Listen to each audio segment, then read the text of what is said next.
नमस्कार विद्यार्थी मित्रांनो. तर आजचा पेपर जो झालेला आहे कंबाईनचा, तो त्याच्या तुलनेनं सायन्स जर तुम्ही कंपॅरिझन केलं तर सायन्स खूप इझी होता मागच्या प्रश्नपत्रिकापेक्षा. तर सायन्सचा आपण पाहूया एक्सपेक्टेड काय आन्सर्स आहेत ते. तर पहा, पहिला प्रश्न की एक्स रेज या विद्युत चुंबकीय लहरी आहेत का? हो आहेत, हा कन्फर्म करेक्ट आहे. क्षकिरणांची तरंगलांबी खूप कमी असते, यस कमी असते त्यांची. क्षकिरणांवर ऋण भार असतो का? नाही, रॉंग. आणि क्षकिरण विद्युत चुंबकीय क्षेत्रामुळे विचलित होतात का? नाही. ओके, सी आणि डी स्टेटमेंट चूक आहेत आणि ए आणि बी बरोबर आहेत. Okay, X rays are electromagnetic waves and wavelength is very short. A and B are correct and C and D are false. Okay, second प्रश्न आपण जाऊया. तर याच्यामध्ये तुम्ही कोणतं पकडू शकता? True true, true true, false false. Okay, पहिला ऑप्शन आन्सर असणार. सेकंड म्हणजे अप्रगट विलयन उष्मा विचारलेला आहे तुम्हाला, म्हणजे काय असतो? तर लेटेंट हीट ऑफ फ्युजन काय असतं याच्यामध्ये? फ्युजन. ठीक आहे, फ्युजन म्हणजे काय? विलयन. विलयन म्हणजे काय? Conversion from solid to liquid जेव्हा होतं सबस्टन्स त्याला आपण विलयन किंवा फ्युजन म्हणतो. लेटेंट हीट म्हणजे हिडन हीट. जो दुसरा ऑप्शन दिलेला आहे की 1 डिग्री वाढवण्यासाठी, हे नाही आहे, कारण याला आपण स्पेसिफिक हीट म्हणतो. ओके, स्पेसिफिक हीट म्हणतो, त्यामुळं हे आन्सर नाही आहे. बऱ्याच लोकांना कन्फ्यूज झालं असेल. याचा ऑप्शन आहे 3. ठीक आहे, एक एक वस्तुमानाला विलयन बिंदू म्हणजे मेल्टिंग पॉईंटवर सॉलिड टू लिक्विड जाण्यासाठी किती आपल्याला हीट द्यावं लागते? The amount of heat required to raise the temperature of a unit mass but for conversion not increase in 1 degree. Okay, हे जर 1 डिग्री जर आलं ना तर तुम्ही स्पेसिफिक हीटची ही स्पेसिफिक हीट असा आन्सर असणार. ओके, हे पण विचारतात, एक्झाममध्ये विचारलेले आहे बरेचदा. ठीक आहे, पण लेटेंट हीट म्हणजे सॉलिड टू लिक्विड होण्यासाठी आणि त्याच्यामध्ये टेम्परेचर वाढत नाही. ओके, हे लक्षात ठेवा, त्यामुळे इन्क्रीज होत नाही टेम्परेचर, त्यामुळे त्याचा आन्सर काय असणार? तिसरं. ओके, नेक्स्ट बघूया आपण. खूप इझी प्रश्न आहे. अल्फा कण काय असतात? तर अल्फा कण म्हणजे हेलियमचे न्यूक्लियाय असतात आणि बीटा कण काय असतात? बीटा कणस आर इलेक्ट्रॉन्स आणि किरणोत्साराचे एकक काय आहे? क्युरी. आणि गॅमा किरण हे हाय एनर्जी फोटॉन्स असतात. Okay, alpha particles are helium nuclei, beta particle are electrons. याच्यावरून तुम्ही आन्सर देऊ शकता. मोस्ट इझी क्वेश्चन आहे. Carbon 69 question. कार्बनचा कोणता आयसोटोप आहे ज्याचं मॅक्झिमम तुम्हाला अबंडन्स भेटतं? तुम्हाला माहिती आहे की कार्बनचे 3 आयसोटोप्स आहेत.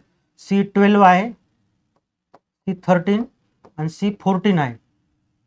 त्यांच्यामधला सगळ्यात कॉमन हा C12 आहे, जो ऑलमोस्ट 98% आढळतो आपल्याला, जो नॉर्मल कार्बन आहे. आणि हा C13 जो आहे, ज्याच्यात एक न्यूट्रॉन जास्त असणार, हा फक्त 1% आढळतो. आणि हा C14 हा रेडिओ ॲक्टिव्ह आहे, आणि हा खूप कमी आढळतो, 1 in 1 बिलियन याचं प्रमाण आहे. तर मोस्ट कॉमन कोणता असणार? C12. 4 आन्सर. ओके, अजून दुसरा एक सोपा क्वेश्चन. ॲल्युमिनियमचे खनिज कोणतं आहे? ओर कोणतं आहे? बॉक्साईट.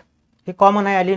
तुम्हाला माहिती आहे ऑलरेडी की bauxite is the most common ore, most common ते खनिज आहे ॲल्युमिनियमचं. मॅलाकाईट लक्षात ठेवा, मॅलाकाईट हे कॉपरचं आहे.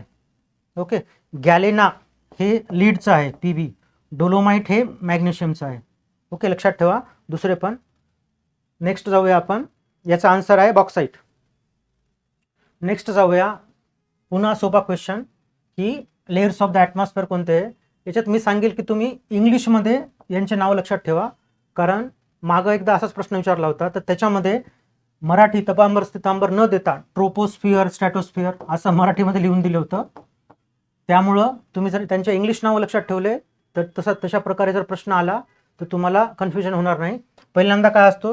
अर्थच्या सगळ्यात जवळ असतो ट्रोपोस्फिअर, त्यानंतर असतो स्ट्रॅटोस्फिअर, त्यानंतर असतो मिझोस्फिअर आणि सगळ्यात त्यानंतर थर्मोस्फिअर.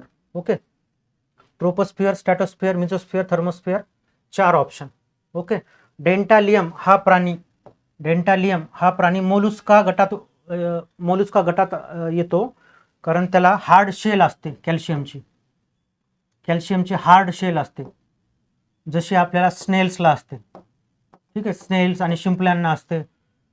त्यामुळे डेंटॅलियम हा मोलुस्कामध्ये येतो. लक्षात ठेवा, याचे ऑर्नामेंट्स पण बनवतात, ज्वेलरी बनवतात काही आदिवासी. ओके, हा पण एक इझी एक्झाम्पल आहे. हां, नेक्स्ट क्वेश्चन हा डिफिकल्ट क्वेश्चन आहे आणि मी एक्सपेक्ट करत नाही की तुम्हाला हे माहीत असेल. ठीक आहे, हे ॲडव्हान्स नॉलेज आहे, माहीत असेल.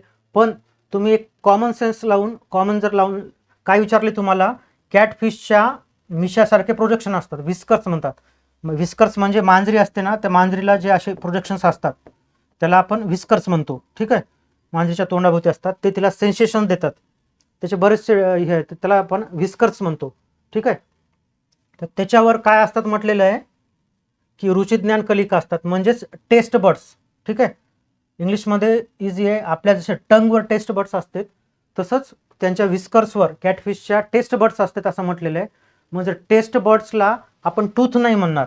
ठीक आहे, बाकीचे जे ऑप्शन आहेत ना दाताचे दिलेले आहेत, हे दाताचे नाव आहे. तर टेस्ट बर्ड्स डिफरंट आहे आणि टूथ डिफरंट असतात, म्हणून तुम्हाला टीथ हे रूल आउट करायचे. टीथ रूल आउट केलेलं असलं तर बार्बेल्स हा ऑप्शन येतो, बार्बेल्स ऑप्शन आहे तसं. ठीक आहे, कॉमन सेन्स लावून हा तुम्ही आन्सर सॉल्व्ह करू शकता. नेक्स्ट आहे कॉमन एक्झाम्पल्स विचारलेले आहेत ॲनिमल क्लासिफिकेशनचा. आपण जसं म्हणतो की ॲनिमल क्लासिफिकेशन, प्राणी वर्गीकरण मोस्ट कॉमन आणि इम्पॉर्टंट टॉपिक आहे. हा कोणता आहे बघा, ॲग्नाथा, ज्याला जॉ नसतात. ठीक आहे, त्याचं एक्झाम्पल आहे पेट्रोमायझॉन. ठीक आहे, लॅम्प्री हे उत्तर आहे त्याचं. बाकीचे हा स्कोलेडॉन फिश आहे, हा शार्क आहे फिश. ओके, तो येणार पायसेसमध्ये. आणि हा रॅटस तर रॅटचं नाव आहे, म्हणजे तो मॅमलमध्ये येणार. लॉरिस हा पण एक प्रायमेट आहे, मॅमल आहे आणि एक माकडासारखा प्राणी आहे लॉरिस. आणि पेट्रोमायझॉन हा ॲग्नाथा आहे, ज्यालाच आपण सायक्लोस्टोमॅटा म्हणतो, ज्याचं तोंड हे राऊंडेड असतं. ठीक आहे, म्हणून त्यांना सायक्लोस्टोमॅटा, राऊंडेड माउथ म्हणतो. तो एक्झाम्पल आहे ॲग्नाथाचा, ज्याला जॉ नसतात. फर्स्ट क्लास आहे वर्टेब्रेटाचा. ओके, वर्टेब्रेटाचा फर्स्ट क्लास. त्यानंतर प्रश्न आहे वनस्पतींना कॅल्शियमसाठी कोणत्या खनिजाची आवश्यकता असते, याचं उत्तर आहे बोरॉन. ओके, कॅल्शियम ॲब्सॉर्प्शन आणि कॅल्शियमचं ट्रान्सपोर्टेशन होण्यासाठी बोरॉन या मिनरलची आवश्यकता असते. प्लांट न्यूट्रिशनचा प्रश्न, पुन्हा एक सोपा प्रश्न, शैवाळ अल्गी आपण कशाला म्हणतो, अल्गी हे क्लॅमिडोमोनास आहे. Chlamydomonas is example of unicellular algae. Okay, single cell एक पेशी अल्गी आहे, ती शैवाल आहे. फ्युनारिया हे ब्रायोफाईट आहे. टेरिडोफाईट हे आहे लायकोपोडियम इज एक्झाम्पल ऑफ टेरिडोफाईट आणि cycas is example of gymnosperm. ठीक आहे, तर तुम्ही लावू शकता A4 एकच आहे. Okay, 3 B3. ठीक आहे, याचा आन्सर असणार आहे 3. त्यानंतर संपूर्ण झाडाची वाढ खुंटणे, पानाचा गडद हिरवा रंग आणि मृत पेशी. तुम्हाला मी सांगितलेलं आहे की ग्रीक रूट आणि रूट वर्ड्सचा तुम्हाला मिनिंग माहीत पाहिजे. तर क्लोरोसिस लक्षात ठेवा, क्लोरोसिस हे येलोविंग ऑफ असतं. ठीक आहे, येलो जेव्हा होतात लिव्स त्याला आपण क्लोरोसिस म्हणतो, हे त्याचं उत्तर नाही. विल्टिंग म्हणजे कोमेजने असतं. ठीक आहे, जेव्हा वॉटर कमी पडतं किंवा काही कॅल्शियम मॅग्नेशियम इम्पॉर्टंट मिनरल्सचं जेव्हा डेफिशियन्सी होते तेव्हा विल्टिंग होते. इथं काय दिले की मृतऊती. ठीक आहे, मृतऊती म्हणजेच malformed and dead tissues, necrotic spots. कारण नेक्रो या रूट वर्डचा मिनिंग होतो डेथ. ओके, नेक्रोसिस म्हणजे डेथ ऑफ टिश्यूज सेल्स, म्हणून याचा नेक्रोटिक स्पॉट्स आहे आन्सर. ओके, शब्दांच्या अर्थावरून तुम्ही जाऊ शकता.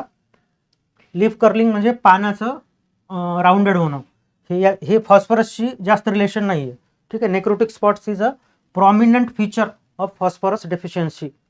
नेक्स्ट खूप इझी क्वेश्चन आहे की ABO रक्तगट कोण शोधला, याचं उत्तर आहे कार्ल लँडस्टेनर, म्हणून त्याला आपण फादर ऑफ ब्लड ग्रुप्स म्हणतो.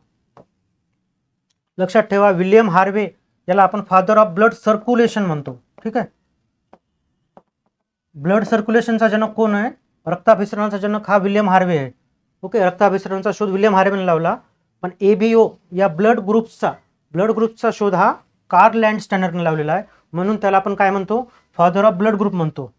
याच्यानंतर क्वेश्चन असतो की RH ब्लड ग्रुपचा शोध कोण लावला, याचं पण उत्तर कार्ल लँडस्टॅनर आहे. ओके, लक्षात ठेवा, समोरच्या एक्झाममध्ये आयोग प्रश्न विचारू शकतो. नेक्स्ट, जागतिक मधुमेह दिन, ठीक आहे, वर्ल्ड डायबिटीज डे. काही इम्पॉर्टंट डेज आहेत जे तुम्हाला माहीतच पाहिजे. डायबिटीज डे आपण 14 नोव्हेंबरला सेलिब्रेट करतो. ठीक आहे, का सेलिब्रेट करतो? कारण हा बर्थडे आहे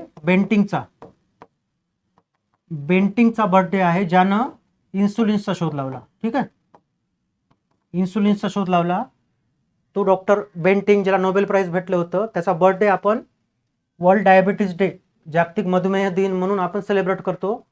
लक्षात ठेवा, ट्रिक आहे तुम्हाला, 14 नोव्हेंबर आपण ट्रिक लक्षात ठेवू शकता की त्याला तुम्ही असोशिएट करू शकता दुसऱ्या डेज सोबत. आणि काही बेसिक डेज तुम्हाला माहीतच पाहिजे. नंतर तुम्हाला लास्ट क्वेश्चन, खूप इझी आहे क्वेश्चन. के फॉर क्लॉटिंग, मी माझ्या लेक्चरमध्ये सांगतो. के फॉर क्लॉटिंग, क. ठीक आहे, ब्लडच्या क्लॉटिंगसाठी के व्हिटॅमिन मोस्ट इम्पॉर्टंट आहे, बाकीचे नाही आहेत. क्लॉटिंगसाठी के व्हिटॅमिनचं स्पेसिफिक फंक्शन. ओके, ब्लडच्या क्लॉटिंगसाठी के व्हिटॅमिन हेल्प करते, जे न्यूबॉर्न्समध्ये नसतं, जे आपल्या इंटेस्टाईनमध्ये बॅक्टेरियापासून बनवलेलं असतं. त्यामुळं न्यूबॉर्नमध्ये जे नवीन जन्मतात बेबीज, त्यांच्यामध्ये इंटेस्टाईनमध्ये बॅक्टेरिया लगेच डेव्हलप होत नाहीत, म्हणून डॉक्टर त्यांना जन्मल्या व्हिटॅमिन केचं इंजेक्शन देतात. ठीक आहे, व्हिटॅमिन केचं इंजेक्शन देतात कारण त्यांचं ब्लड गोठण्यामध्ये मदत व्हावी म्हणून. Vitamin K helps with blood clotting. Okay, तर हे 15 प्रश्न. जर बारबेलचा प्रश्न आपण सोडला तर बाकी सगळे खूप व्हेरी इझी होते. आतापर्यंत जेवढ्या एक्झाम्स झाल्या त्याच्यामध्ये सगळ्यात इझी सायन्सचा पेपर हा होता. आणि बारबेलचा प्रश्न पण तुम्ही जर ते टूथचं जर लॉजिक लावलं ना तर तो पण आला असता. पण 14 क्वेश्चन, 15 पैकी 14 क्वेश्चन तर प्रत्येकाचेच यायला पाहिजे. थँक्यू.